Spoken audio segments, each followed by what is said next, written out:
Hi, and welcome back to another one of our online lectures here in World History. Today we're going to continue our unit on classical Greece by looking at the Persian Wars. Now we've met the Persians, we watched Persia engineering an empire, we got to know Cyrus the Great a little bit, and Darius and Xerxes, some of their most important leaders. But as Persia was a superpower at its time, they were conquerors. They tried to take over more land, and Greece, their neighbors, were really next on the list. So the Greeks and the Persians fight a series of battles known as the Persian Wars. And we're going to look at three of those battles here over the next couple of days. So we're going to look at the Battle of Marathon, the Battle of Thermopylae, and the Battle of Salamis. The Battle of Marathon really is an interesting battle. Most people know that it gives us the marathon run, and we are certainly going to make that connection here today. But before we get into the details and specifics of this, we need to look at our two constructive response questions.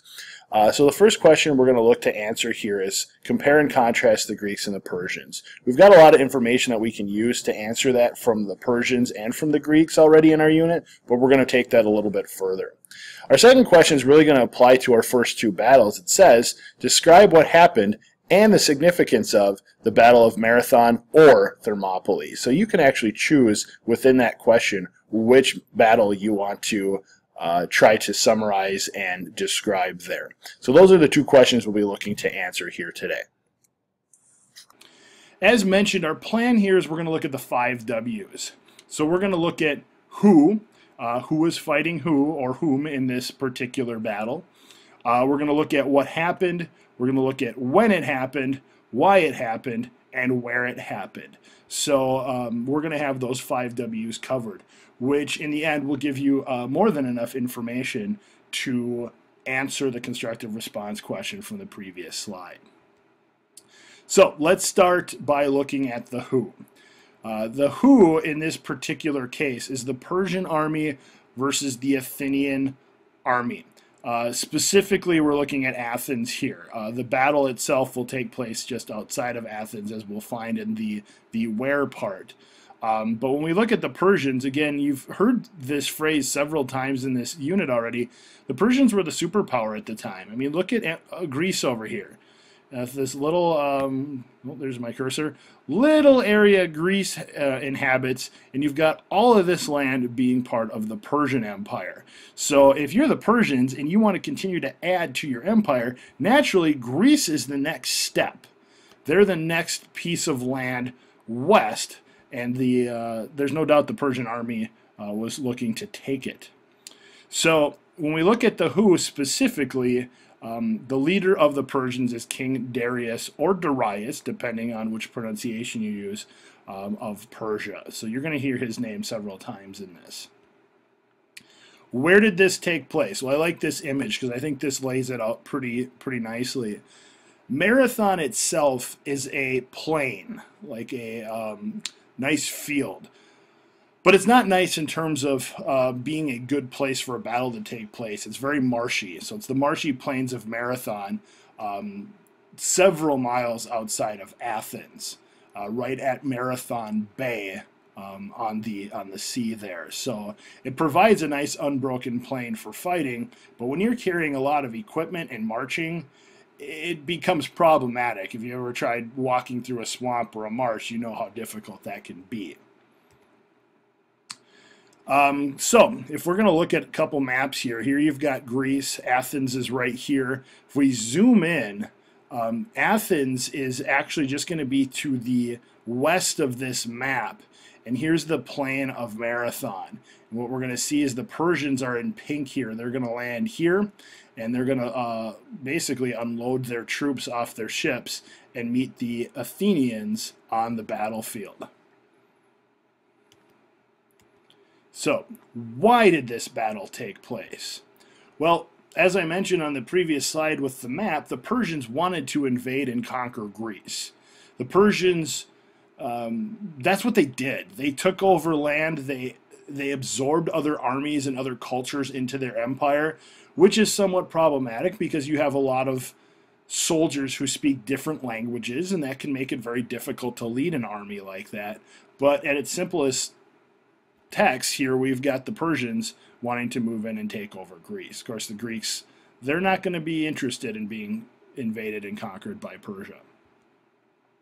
When did this take place? Took place in 490 BC. Now, in order for you to obtain the information on what happened, you have to watch a video. Now, if you were in class, I would show this to you, but if you're watching this at home, you have to go to YouTube and watch it. So, the what happened, you have to actually go to this link, and I've created a bit.ly link for you to shorten it up a bit. You could also search for the video Decisive Battles of the Ancient World marathon, and you'll have to watch this. So under the what happened part, you'll want to watch and take notes, looking at how the battle unfolded, how the battle played. That's how I teach this section. So in order to understand what happened, you actually have to see it. And it's a cool video. They actually use video game technology to recreate the battle. Of course, they don't tell you it's video game technology from about 10 years ago, but it still works, and it really does give you a great visual on how the battle played out. One of the stories that becomes very famous from the Battle of Marathon is this guy, Phidippides. Phidippides was a messenger, and he had actually been sent to Sparta to ask the Spartans, hey, we need your help. The Persians are invading. Can you come help us here in Athens? And the Spartans were reluctant. They were actually going through a religious ceremony, and they later decided to show up, and they actually showed up late. They provided no assistance whatsoever in the Battle of Marathon. They just showed up after it happened. And so the story goes, Phidippides ran to Sparta, a distance of well over 100 miles, to ask the Spartans for help. Well, he was also used again once the Athenians defeated the Persians at the Battle of Marathon. They sent him running the 26 miles back to Athens to let the people of Athens know that the Athenians won, the Persians lost. And he gets into Athens and he proclaims, victory, we won, and he falls over dead. And so his story becomes very famous because this is where we get the marathon run from. So as I just mentioned to you, I gave it away. Who wins the Battle of Marathons? Athens.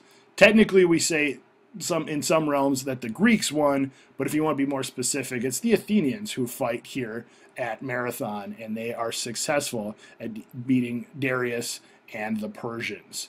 The Persians try a little sneak attack, as you may have seen in the video, but they are unable to take the city of Athens.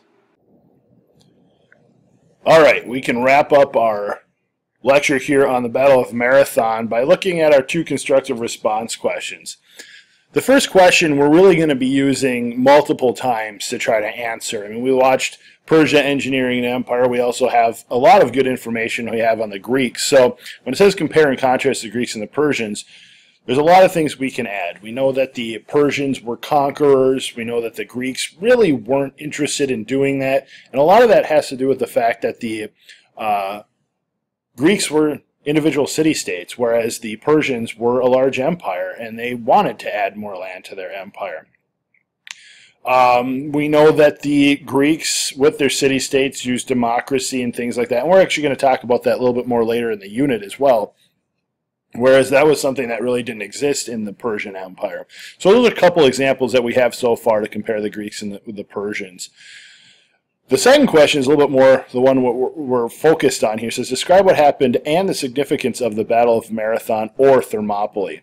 Well, in this case, we have to use Marathon because that's what this video was on. So we can use our 5 W's. We can talk about how the Persians landed at the plains of Marathon. The Athenians met them there. And they waited. Finally, they fought.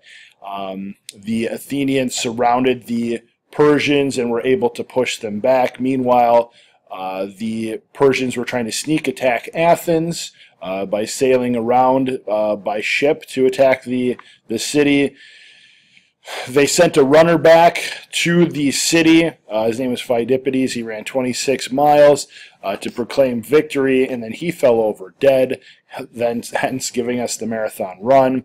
and ultimately the Athenians had to march back and defend the city, and when they got there, the Persians decided not to land and not to fight. So this is a first big victory for the Greeks in the Persian Wars, but it certainly won't be the last battle, as the Persians will regroup and come back and actually fight the Battle of Thermopylae 10 years later. So in a way, it's an early victory for the Greeks, but it sets the Persians off, so to speak, to try to come back and finish the job. And Darius's son Xerxes is going to try to do that with the Battle of Thermopylae. So that's really the significance of this battle. So go ahead and rate yourself on a 4, 3, 2, 1 scale here. And next time we meet, we're going to talk about the Battle of Thermopylae. So I hope you learned something. We'll see you next time.